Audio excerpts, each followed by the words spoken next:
Hello my dear students, कैसे हैं आप लोग। आई होप आप लोग बहुत अच्छे होंगे। बेटा हम बात करें अगर टॉपिक की, तो हमारा टॉपिक चल रहा था इलेक्ट्रोमैग्नेटिक वेव्स और उसमें हमने अब तक पढ़ लिया है about displacement current and Maxwell's equations.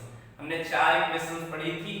First equation पढ़ी थी Gauss law of electrostatics, second Gauss law of magnetism, second third पढ़ा था Faraday's second law of electromagnetic induction and fourth पढ़ा था हमने मैक्सवेल एम्पियर सर्किटल लॉ। ठीक है ना। तो अब हम बात करेंगे जो चैप्टर का नाम है और उसी के बारे में, यानी हमको बात करनी है इलेक्ट्रोमैग्नेटिक वेव्स के बारे में। ठीक है। तो इलेक्ट्रोमैग्नेटिक वेव्स होती क्या है उसके बारे में हमको पढ़ना है। आप लोगों के मन में ख्याल आता होगा क्या, सॉन्ग नहीं है, कभी कभी मेरे दिल में ख्याल आता है, ऐसा नहीं है कि कोई वायर ना होते हुए भी रेडियो क्या होता है, चलता रहता है, टेलीकास्ट होता रहता है लाइव, मोबाइल से हम बात कर पाते हैं। ठीक है। तो ये किसके वजह से पॉसिबल है। पहला तो हमारा कंपोनेंट है सैटेलाइट्स। सैटेलाइट्स के थ्रू ये पॉसिबल है, बट सैटेलाइट के अलावा भी कुछ है जो बहुत इंपॉर्टेंट रोल प्ले करता है, वो है हमारी इलेक्ट्रोमैग्नेटिक रेडिएशन या इलेक्ट्रोमैग्नेटिक वेव। ठीक है ना। और ये वेव क्या होती है, तो ये वेव्स होती हैं एनर्जी वेव्स। ठीक है। जो किस पर डिपेंड करती हैं, electric field as well as magnetic field पर डिपेंड करती है। याद करो बेटा, हमने एक रिलेशन करवाया था आप लोगों को, C is equal to 1 upon under root mu not epsilon not, ऐसा रिलेशन करवाया था। ये बहुत इंपॉर्टेंट रिलेशन, और इसी रिलेशंस के थ्रू, ठीक है, मैक्सवेल ने क्या प्रूव किया, इलेक्ट्रोमैग्नेटिक वेव्स की थ्योरी दी। ठीक है। तो हम पढ़ेंगे इलेक्ट्रोमैग्नेटिक वेव क्या होते हैं। Put the heading electro magnetic waves. तो इलेक्ट्रोमैग्नेटिक वेव क्या है, ये एनर्जी वेव्स है जो किस पर डिपेंड करते हैं, fluctuating electric field and magnetic field पर डिपेंड करते हैं। तो simply electromagnetic waves, magnetic waves are the energy waves which consisting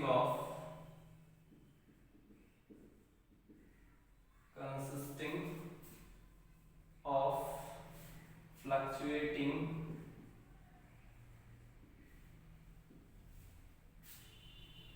electric field and magnetic field perpendicular to each other, perpendicular to each other, and also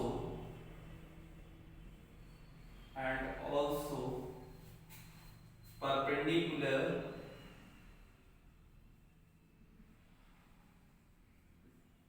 to the direction of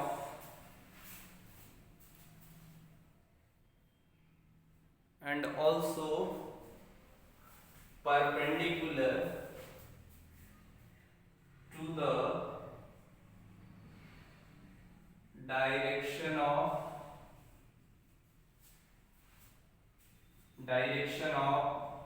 propagation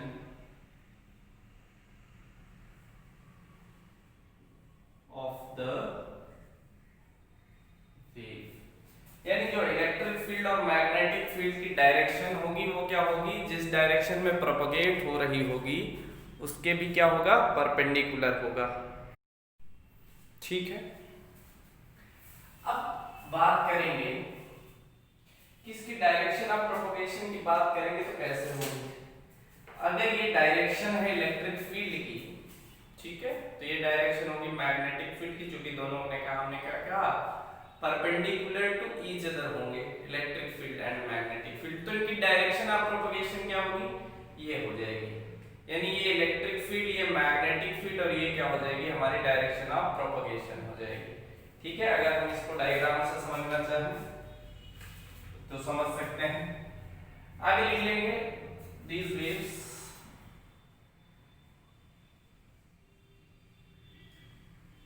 do not require any material medium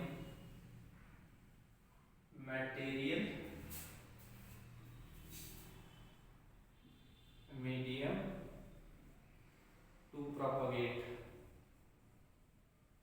यानी ये कहां पर भी चल सकती है, space में चल सकती है, that is it can travel in space, space में भी चल सकती है। इसका अगर हम डायग्राम की बात करें, ठीक है, ये एक्स एक्सिस है, ये वाई एक्सिस है, ये हमारा है जेड एक्सिस।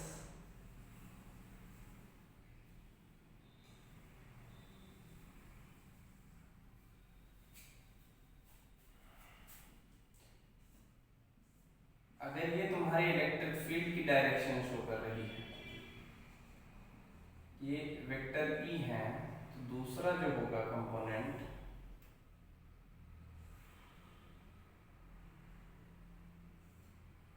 वो मैग्नेटिक फील्ड की डायरेक्शन को शो करेगा।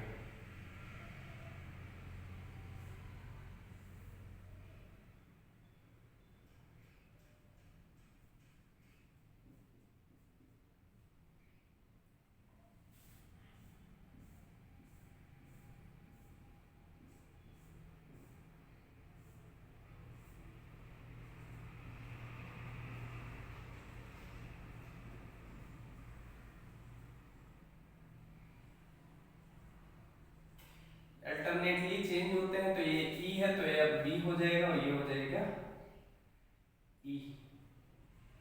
ठीक है,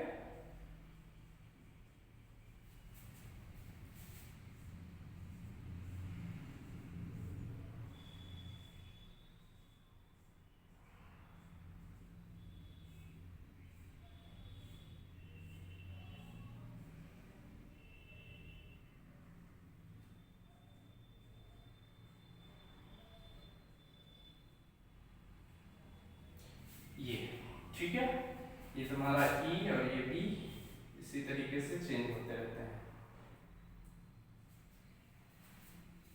ये तुम्हारा डायरेक्शन ऑफ प्रोपगेशन है।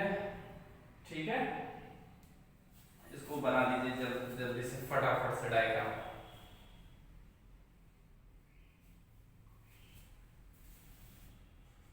अगर हम इसको कहेंगे ई वेक्टर ई, तो ये हो जाएगा तुम्हारा वेक्टर बी, और ये डायरेक्शन ऑफ प्रोपगेशन है, डायरेक्शन ऑफ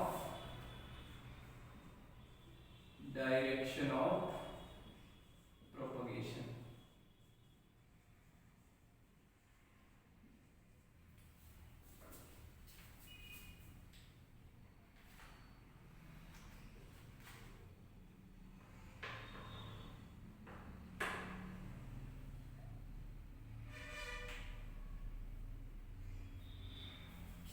जल्दी से ड्रॉ कर लीजिए इसको, फिर आगे हम बात करेंगे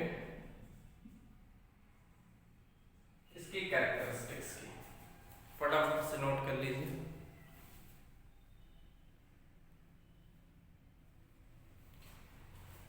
now for the heading characteristics of electromagnetic wave, बहुत इंपॉर्टेंट टॉपिक है। Characteristics of electromagnetic wave.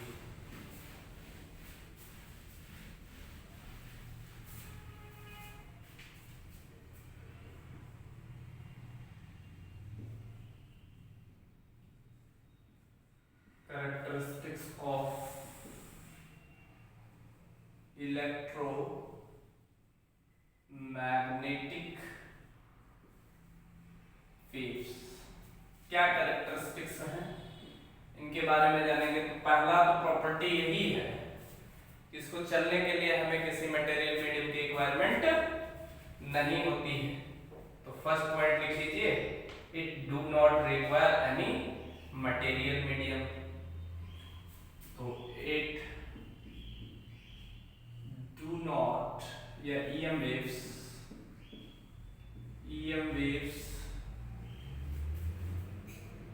do not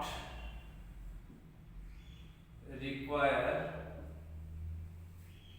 any material medium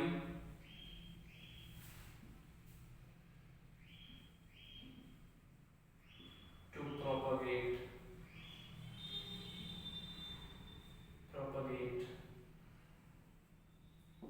करने के लिए कोई मटेरियल मीडियम की रिक्वायरमेंट नहीं होती, यानी स्पेस में भी ये क्या कर सकते हैं, ट्रेवल कर सकते हैं। दूसरा पॉइंट ये है कि ये एक्सेलरेटेड चार्ज पार्टिकल्स की वजह से थोड़े से क्या होते हैं, एमिट होते हैं। ठीक है ना, तो लिखिए electromagnetic waves are produced by accelerated charge. EM waves are produced by accelerated charge. ठीक है ना, इनकी स्पीड क्या होती है, तो स्पीड हमने इससे पहले मैग्नेटिज्म में पढ़ चुके हैं कि इनकी स्पीड होती है स्पीड ऑफ लाइट। लिख लेना, EM waves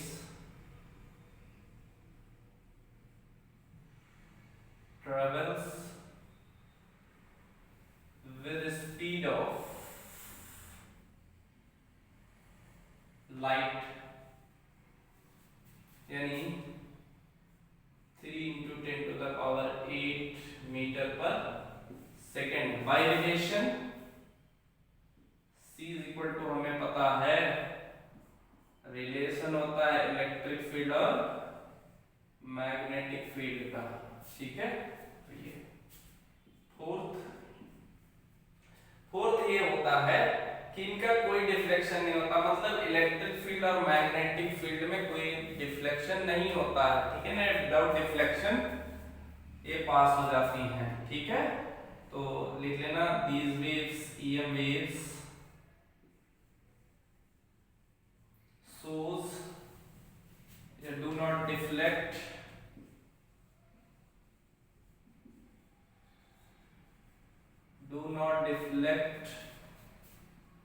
in electric and magnetic field। ये इलेक्ट्रिक फील्ड और मैग्नेटिक फील्ड में डिफ्लेक्ट नहीं होती हैं। ठीक है ना, आगे इनकी जो एनर्जी होती है वो टोटल एनर्जी होती है, energy of EM wave is equal to the sum of energy density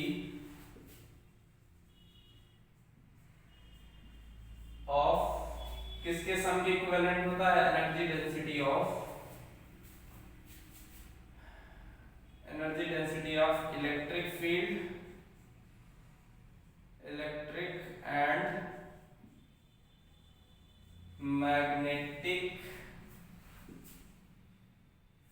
field. ठीक है, यानी E जो बराबर होगा वो ½ ε0E² प्लस ½ किसके, अब मैग्नेटिज्म वाला B²/μ0। ठीक है ना, तो B²/μ0 के इक्विवेलेंट होता है। तो ये 5 कैरेक्टरिस्टिक्स लिख ली हैं, बस इतनी सफिशिएंट है, आप लोगों को और रिक्वायरमेंट नहीं है। और एक अच्छा लिख लेते हैं फ्री स्पेस के मैग्नीट्यूड्स में इलेक्ट्रिक फील्ड और मैग्नेटिक फील्ड में एक रिलेशन होता है, E upon M is equal to होता है C के। पहले तो ये नोट कर लीजिए आप लोग फटाफट से, फिर एक पॉइंट और लिख लेते हैं।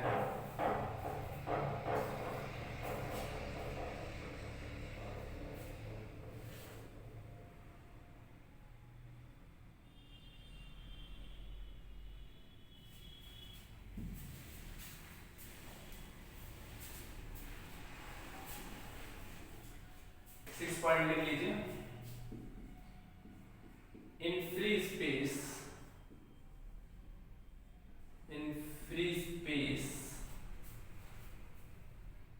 E and in free space electric and magnetic field is related as E by B is equal to होगा C के। ठीक है, ये रिलेशन याद रखना बहुत इंपॉर्टेंट है।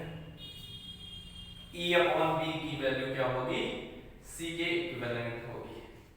ठीक है, तो फटाफट से नोट कर लीजिए और फिर हम पढ़ेंगे अबाउट इलेक्ट्रोमैग्नेटिक स्पेक्ट्रम के बारे में।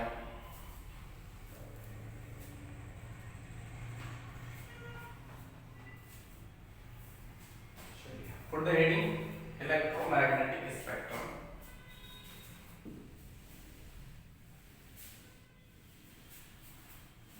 Electromagnetic spectrum.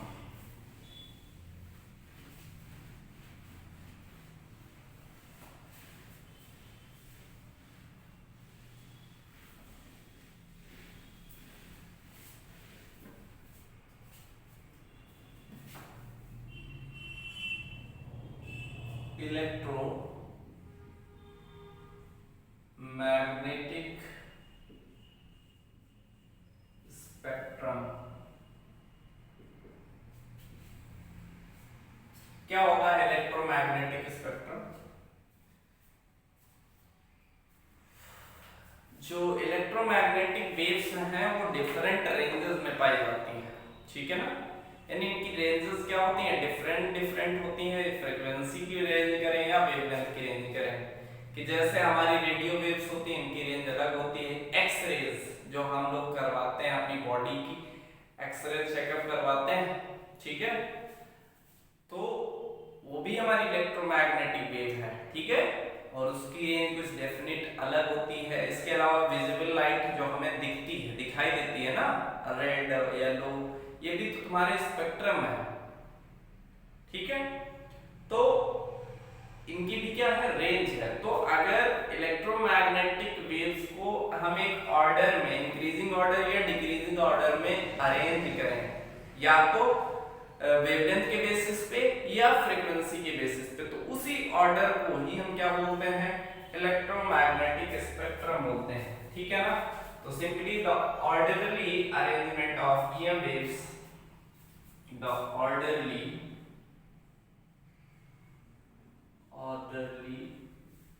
arrangement of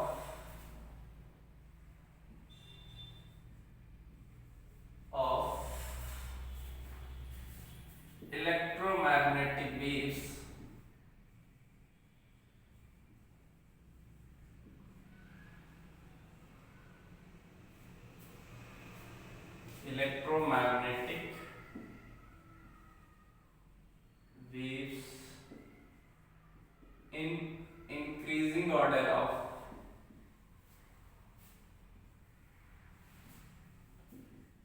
या तो वेवलेंथ का हो, इंक्रीजिंग ऑर्डर ऑफ वेवलेंथ, जैसे हम किससे लिखते हैं, लेम्डा से, और फ्रीक्वेंसी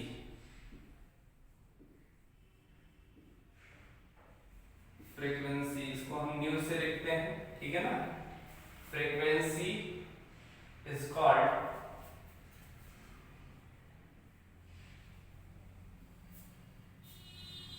इलेक्ट्रोमैग्नेटिक स्पेक्ट्रम। क्या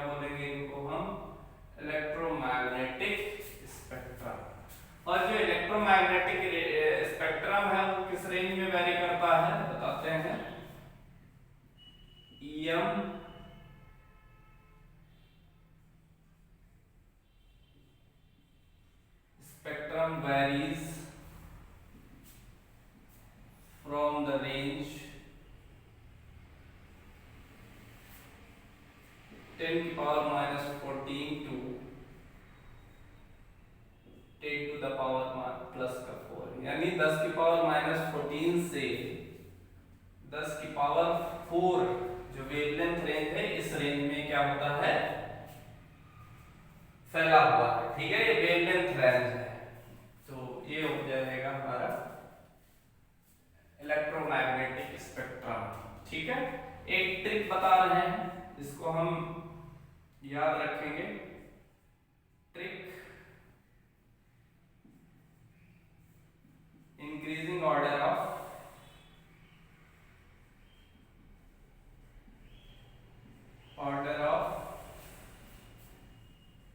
वेवलेंथ, यानी वेवलेंथ को हम इंक्रीजिंग ऑर्डर में याद रखने के लिए, क्योंकि अक्सर क्वेश्चन आता है 4-5 वेव्स दे दी जाएंगी और उसमें हमको क्या कहेगा कि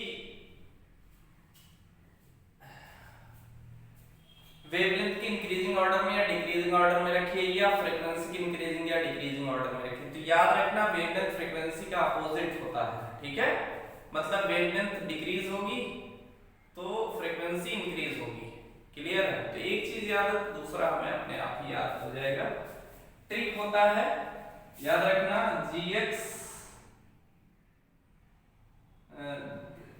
GX UV VMAR, ये याद रखना, GX UVR। G मतलब गामा, X मतलब एक्सरेज, U मतलब अल्ट्रावायलेट, V मतलब विजिबल, I मतलब इंफ्रारेड, M मतलब माइक्रोवेव, A मतलब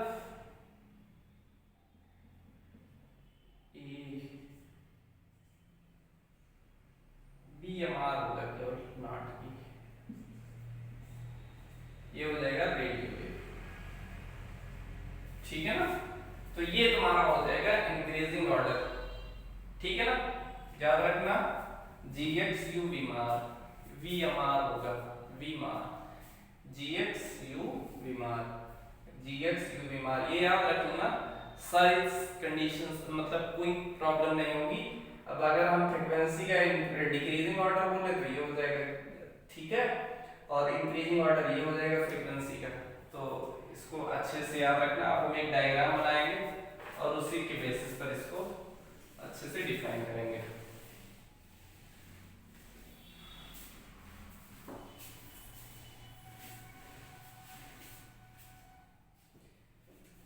इलेक्ट्रोमैग्नेटिक स्पेक्ट्रम पढ़ रहे हैं हम, इलेक्ट्रोमैग्नेटिक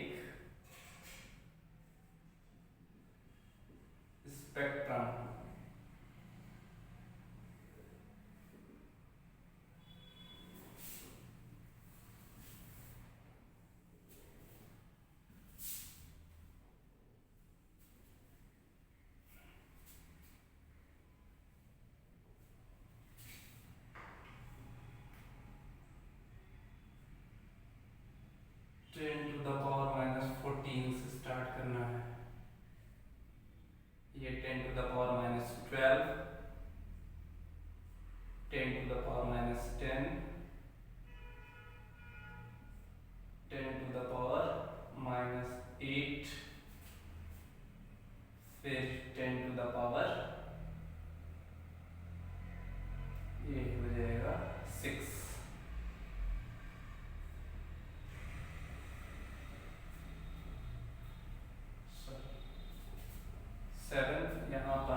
यहाँ 10 टू द पावर 2 और यहाँ 10 टू द पावर 4। ठीक है,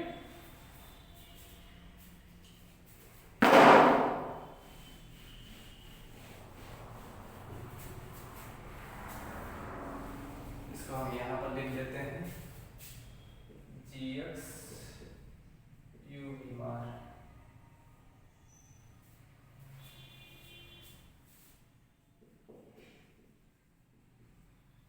ठीक, क्लियर है। एक लाइन और ड्रॉ कर देंगे इधर और एक लाइन और।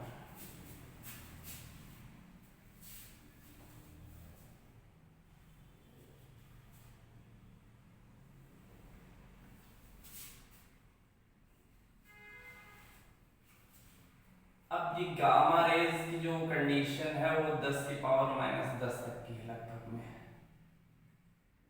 तो 10 की पावर -14 से 10 की पावर तो ये आ जाएंगे गामा रेज। ठीक, जो एक्स रेज हैं वो है 10 की पावर इसके बीच, एक्स रेज 10 की पावर -8 के अप्रॉक्स इनकी रेंज है ये। ठीक है, अब हम बात करेंगे 7000 एंगस्ट्रॉम। तो इसके बीच में जो तुम्हारी आएंगी वो आ जाएगी इनविजिबल, सॉरी विजिबल। ये क्या आ जाएंगी? विजिबल, जो हमें दिखती हैं, जो हम पढ़ते हैं क्लास 10th में, विजिबल रेज, रेडिएशन।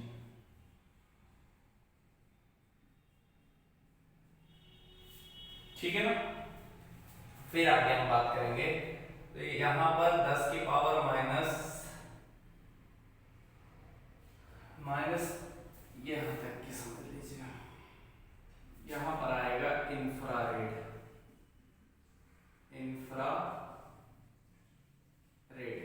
ठीक है। और फिर अगर हम माइक्रोवेव की बात करें तो माइक्रोवेव भी आएगा, विजिबल के बाद माइक्रोवेव। और माइक्रो में इसीलिए इनको माइक्रो कहा गया, 10 टू द पावर -4 से 0 के अप्रॉक्स।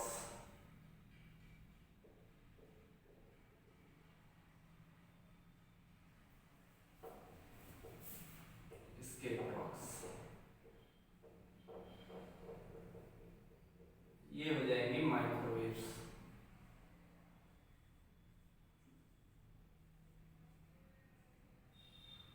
ठीक है, और फिर जो रह जाएगा तुम्हारा बचा है वो रेडियो वेव्स हो गए, 10 टू द पावर -1 से यहां से और यहां तक की जो होगा वो किसका हो जाएगा? रेडियो वेव्स का हो जाएगा, रेडियो वेव्स।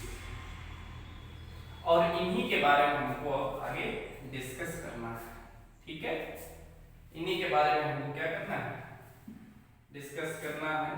पर ये एक क्वेश्चन 1 नंबर का जरूर आता है, या तो प्रॉपर्टी पूछ लेते हैं या तो हमने बताया इंक्रीजिंग या डिक्रीजिंग ऑर्डर पूछ लेते हैं। ठीक है, तो जल्दी जल्दी से पढ़ लेते हैं और अब हेडिंग डालते हैं गामा रेज।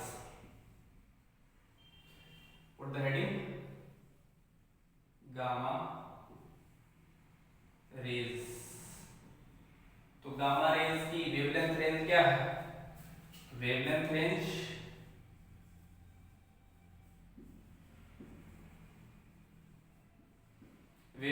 कितनी हो जाएगी? 10 की पावर -14 से 10 की पावर -10 तक की। तो 1 × 10 to the power -14 metre to 10 की पावर -10 मीटर तक की, ये तुम्हारी वेवलेंथ है, वेवलेंथ इन मीटर। ठीक है, वेवलेंथ इन मीटर। क्लियर? तो प्रॉपर्टीज क्या है? प्रॉपर्टीज इंपॉर्टेंट है, प्रॉपर्टीज ही हमको पढ़ना है। प्रॉपर्टीज में क्या हो जाएंगे, ये केमिकल रिएक्शन फोटोग्राफिक प्लेट में क्या करती हैं, पार्टिसिपेट करती हैं।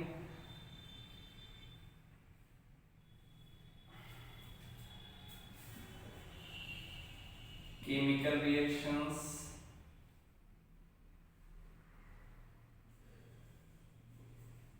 में पार्टिसिपेट करती हैं। दूसरा है फोटोग्राफिक प्लेट को अफेक्ट करती हैं। अफेक्ट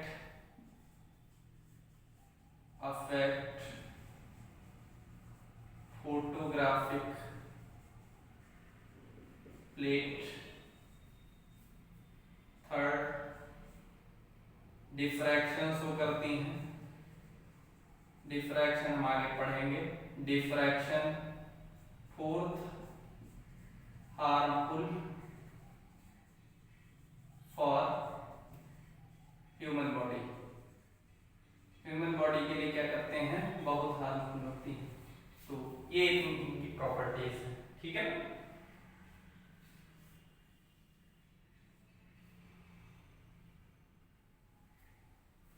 हाईली पेनेट्रेटिंग होती हैं। Highly penetrating.